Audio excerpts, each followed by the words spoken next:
Welcome to the Endo Belly Girl podcast. I'm your host, Alyssa Chavez. I'm a nutritional therapy practitioner and restorative wellness practitioner on a mission to change the way that we support women with endometriosis. Endo is a full-body disease that impacts your mind, body, and spirit in countless ways that aren't often addressed the way that women truly deserve. We are here to talk about all of it.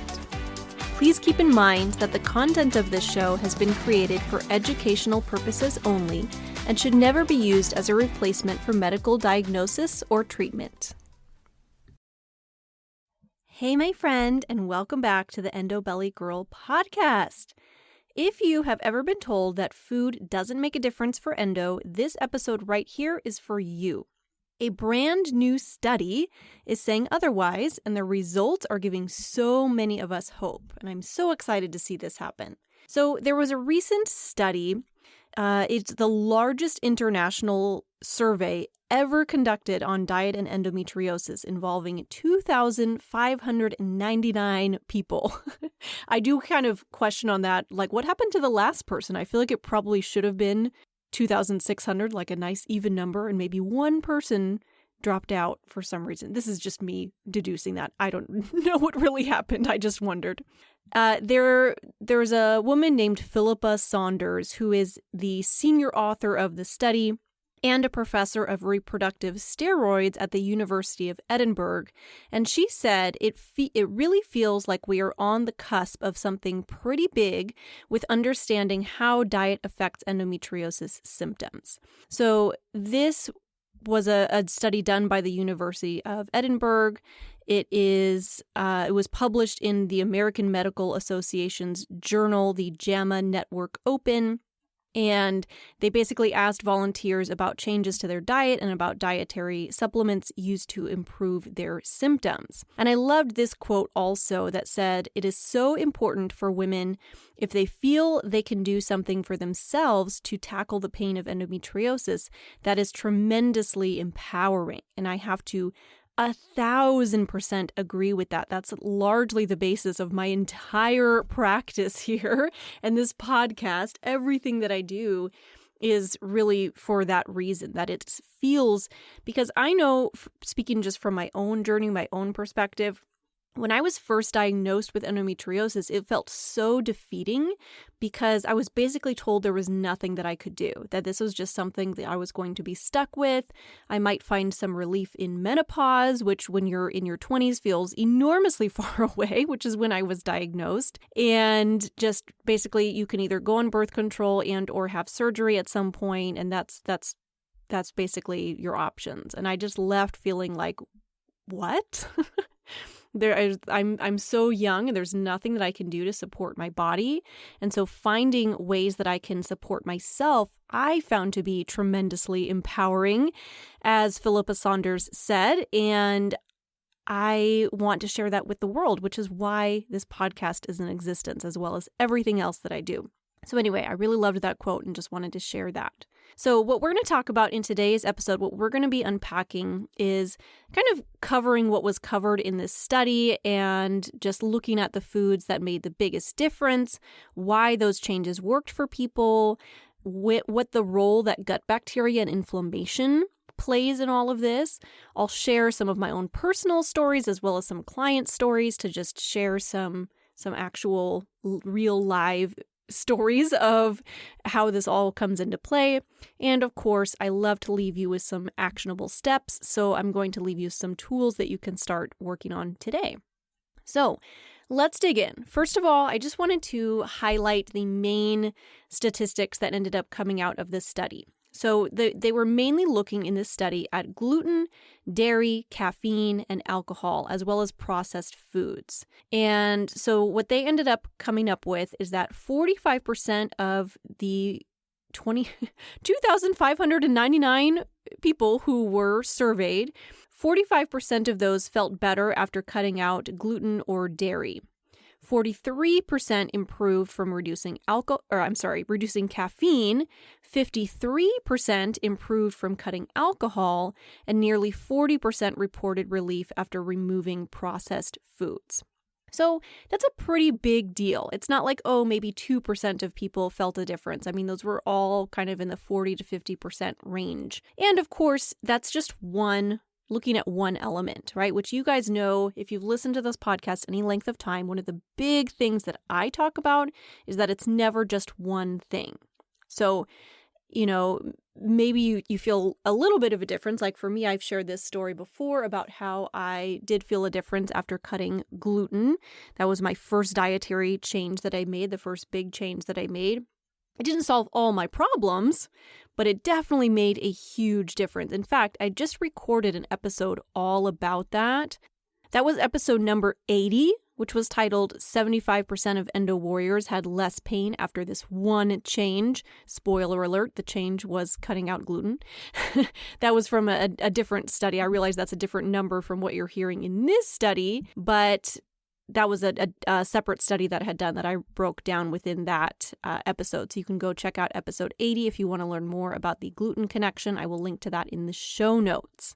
But what I really wanted to talk about too is looking at just kind of a brief breakdown of where some of these foods may impact the pain levels that you have. Because I do realize that if you don't have experience with this and you're new to the world of nutrition and dietary changes and how that can really impact your body, I can absolutely see where there may be some confusion on why would cutting out certain foods impact my pain level. So I just wanted to give kind of the bird's eye view of that and how that can really impact your body. So gluten and dairy are foods that are commonly inflammatory for people, and it's not necessarily the food itself that's an issue. It's the fact that it can be difficult to digest for many people. Many people just don't have the enzymes to be able to break down foods like that. And they're also just foods that are commonly triggering for the immune system.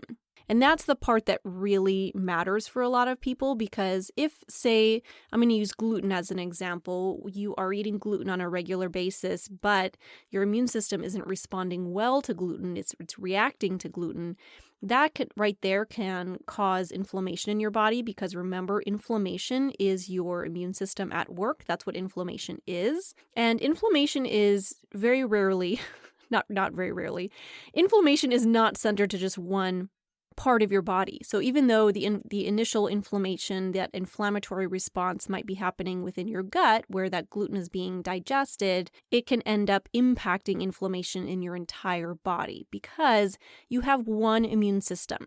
There's a lot of components to it and a lot of moving pieces, but you have one immune system that controls your whole entire body.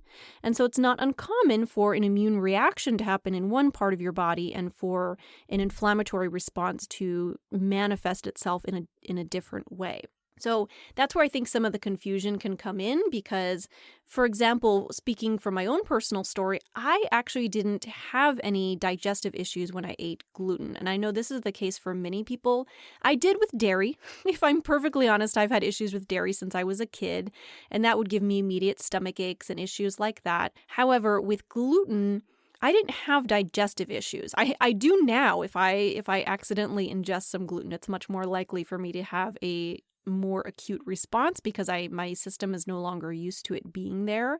However, at the time, I'd been eating gluten on a regular basis for the first, close to 30 years of my life. And so my body was just kind of, what happens is that your immune system kind of just tries to make the best of the situation that it's in. So it kind of just says, okay, I picture it like Eeyore.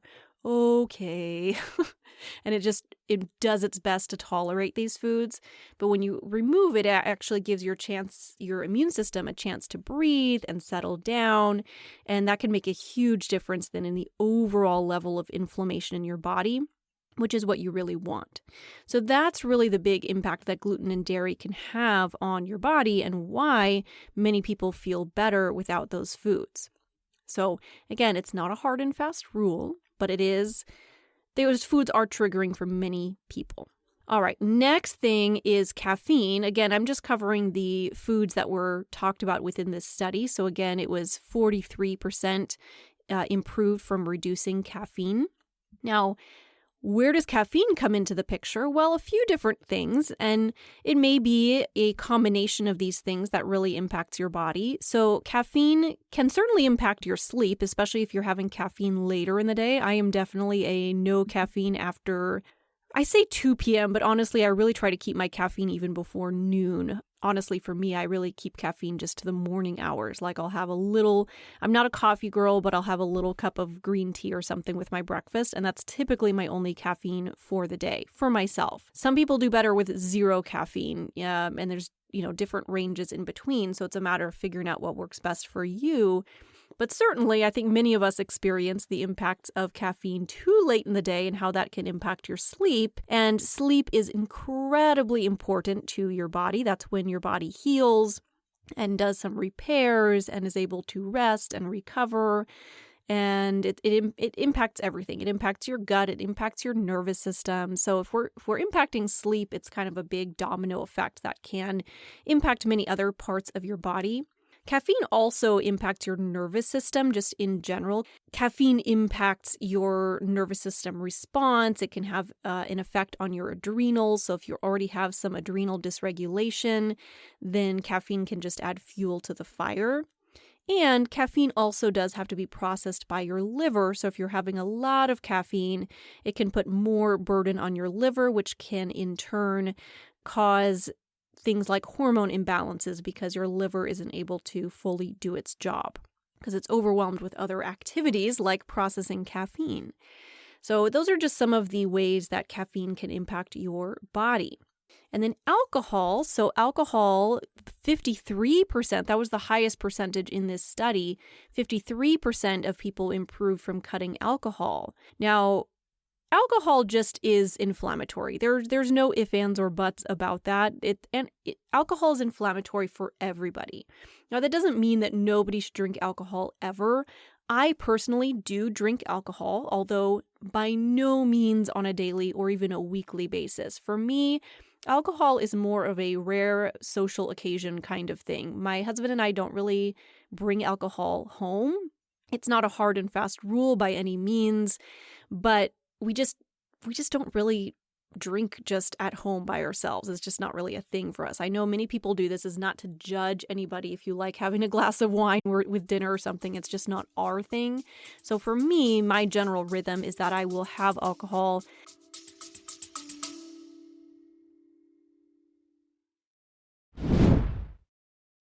Okay, quick pause, because if you've been feeling frustrated, stuck, or like nothing you're doing is actually helping your endo symptoms, you need to be at this. I am hosting a free live workshop called the Endo Relief Blueprint on Thursday, May 8th, and you are 100% invited. I'm breaking down the exact steps that I teach my clients to reduce pain, bloating, and fatigue naturally. No guesswork, no extreme diets, just real strategies that work. Spots are limited, and this is live, so if you want to come hang out with me and get the blueprint for real relief, head over to www.endobellygirl.com/relief. endobellygirl.com/relief, RELIEF, and grab your spot now. That link will also be in the show notes. May 8th, be there. Can't wait. Now, back to the episode.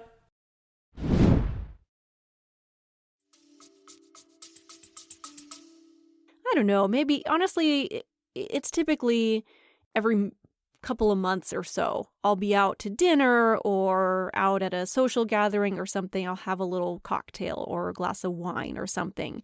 So it's fairly minimal in my life. However, I've not cut it out completely. I did for a while, though, I have to say. I think I went a good period of, 6 months plus when I was in the depths of my healing journey and really digging deep on stuff, that I cut it out completely and definitely felt much better doing that. However, that was always intended to be a short-term thing to allow my body to heal, and I do feel like I'm better able to tolerate alcohol now when I do drink it. So just wanted to share my personal experience. Now, as to how alcohol impacts your body, so the big thing that's specific to endometriosis, besides that it generally causes inflammation in your body, is that alcohol can actually disrupt how your body metabolizes estrogen, which can end up leading to higher levels of estrogen in your system, in your blood. And estrogen does feed into endometriosis, so that can definitely become an issue over time. And also, just like with the caffeine, alcohol, I think this is fairly common knowledge that alcohol is a burden on your liver as well. So if that's something that you're doing on a regular basis, that can certainly impact your liver's ability to do its job, right? Now, your liver's entire purpose is detoxification, or its main purpose anyway. So our bodies are made for that. This is not to say that you have to be absolutely perfect with everything that you do always. You can never do anything wrong, or it will burden your liver. It's okay. Your body is, you're going to come into contact with things that are going to burden your liver. That's life. That's why you have a liver.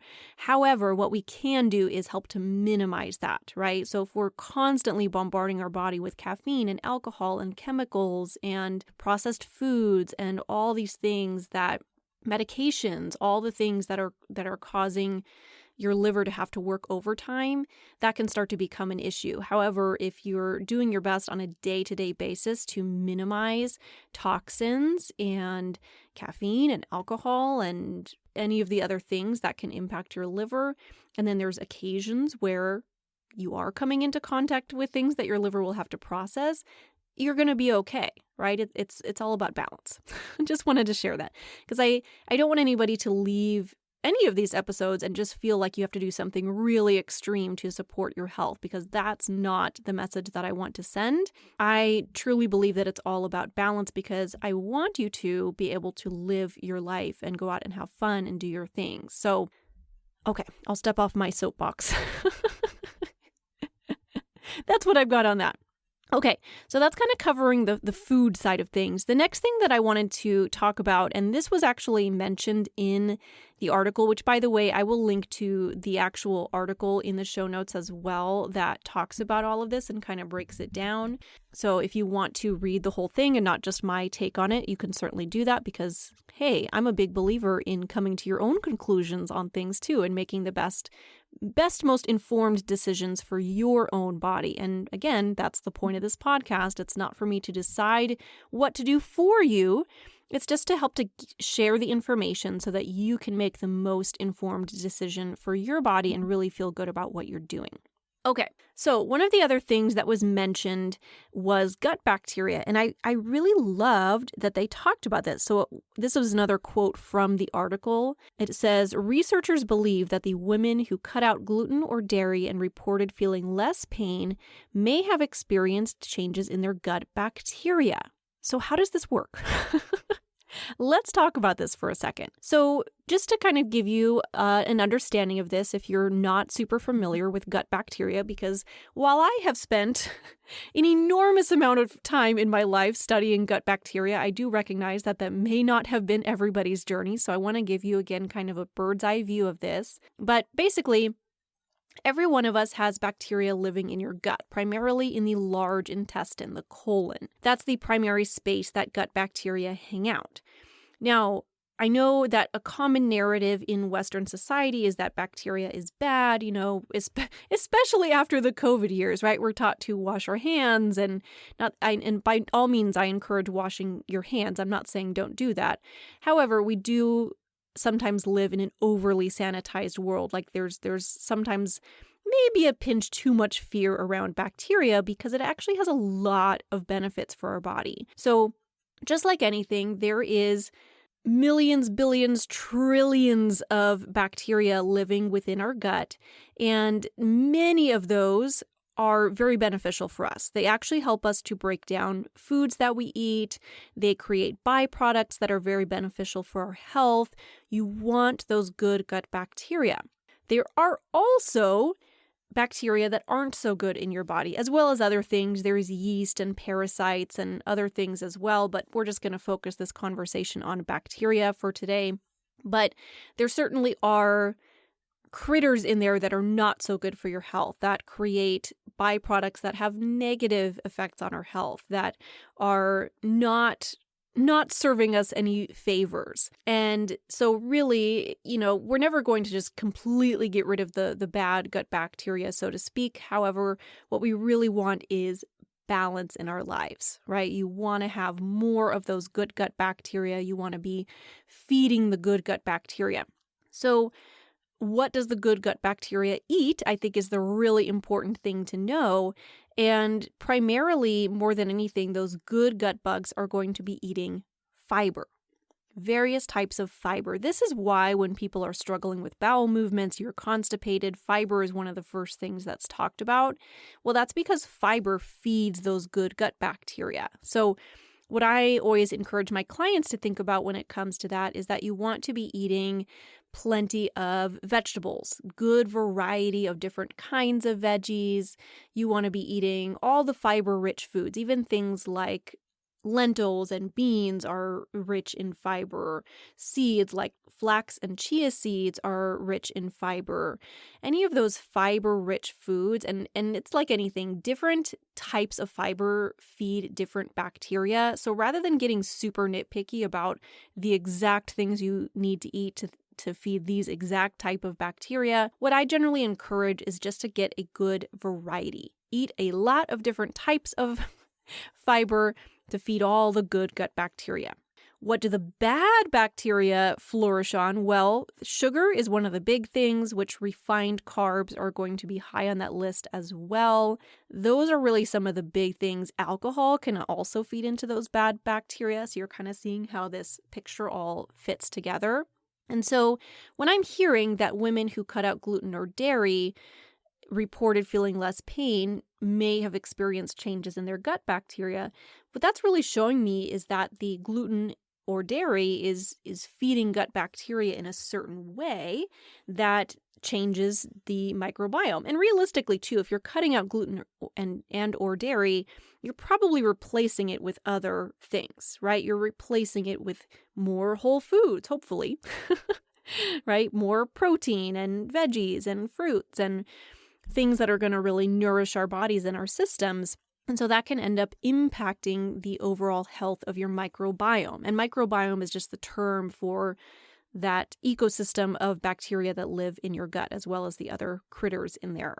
So pretty cool, right? What you eat absolutely impacts your gut in many, many, many ways. And why does that matter for you? Well, I mentioned that a little bit, what our good gut bacteria does for us. But your gut bacteria also, which without getting me super sciencey and in depth on this stuff, which I totally could nerd out on all day long. I love this stuff. But gut bacteria really influence inflammation, estrogen metabolism, immune system function.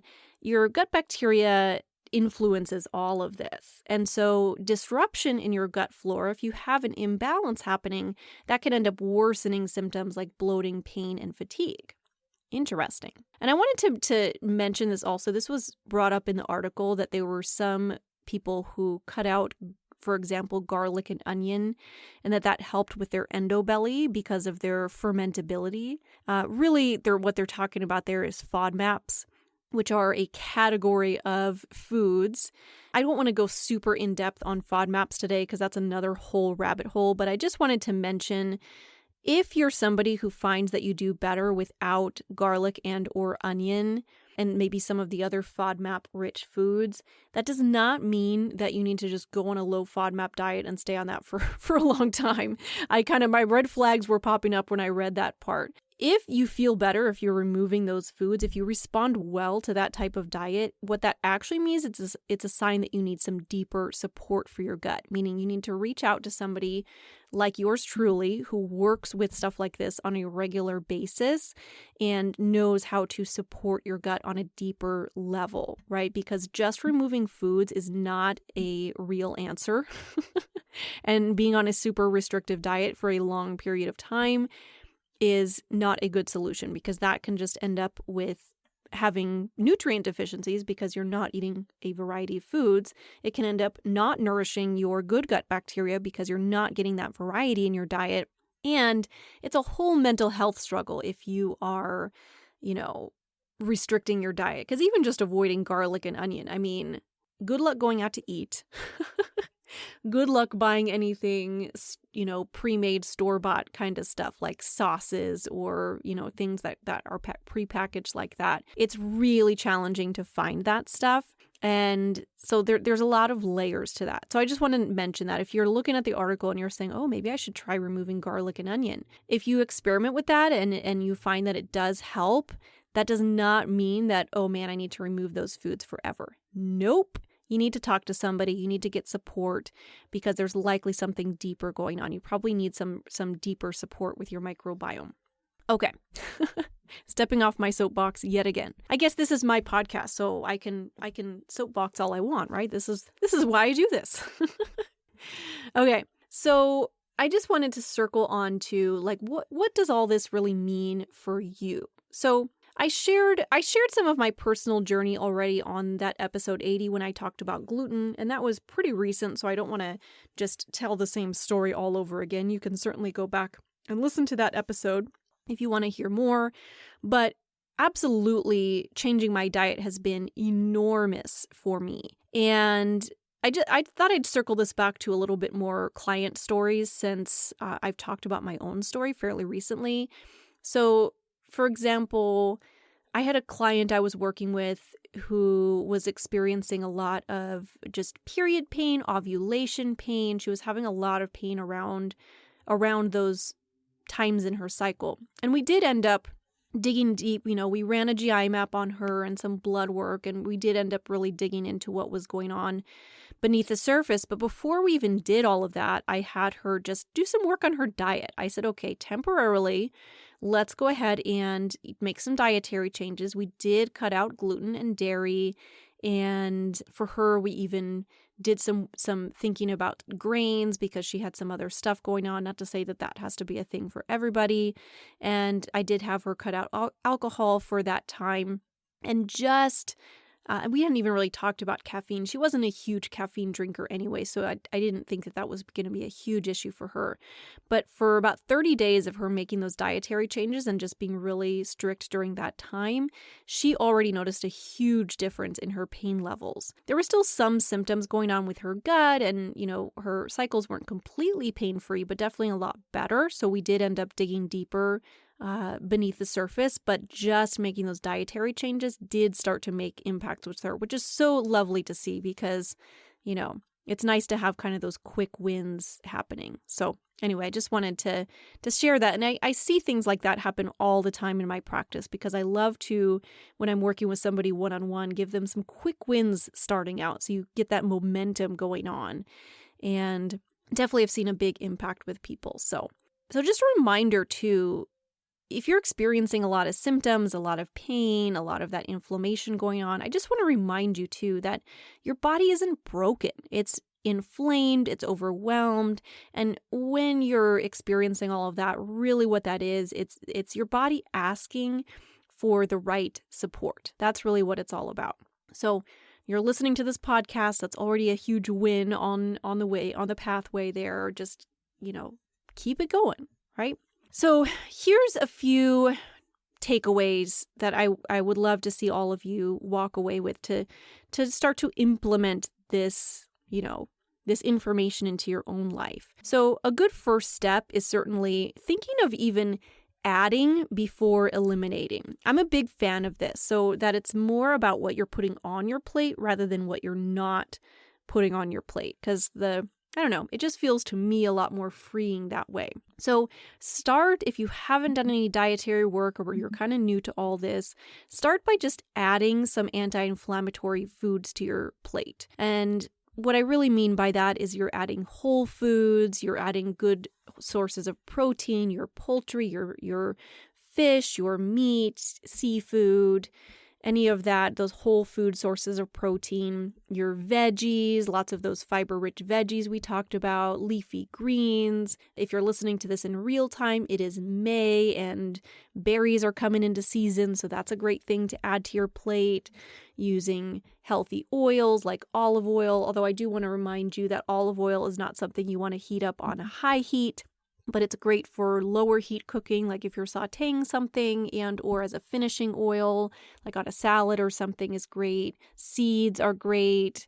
Adding in some of those foods and kind of making that a priority. And then you may want to actually consider doing, say, a 21 or 30-day elimination diet and journaling your symptoms. What if you did just experiment with cutting out gluten, dairy, caffeine, alcohol, these things that were mentioned in this study, and just see what a difference it makes for your body, right?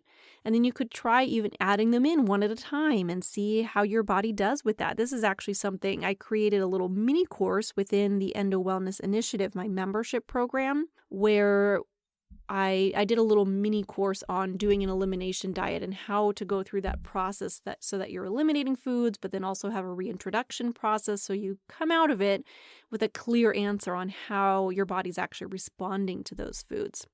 So that can be a good next step to take. And then I want to remind you too that, when you're listening to this or reading that article, I just want to remind you too that there's no one-size-fits-all diet in general, right? The bio-individuality piece really matters, really does matter. So this isn't to say that absolutely everybody needs to follow the same diet. I'm not a believer in that at all. It's more a matter of figuring out what works best for your unique body.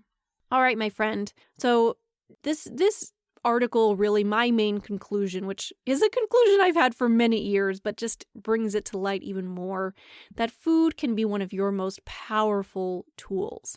And while the research is still growing, there's still work to be done for sure. The results that we're seeing in studies like this in real life are hard to ignore.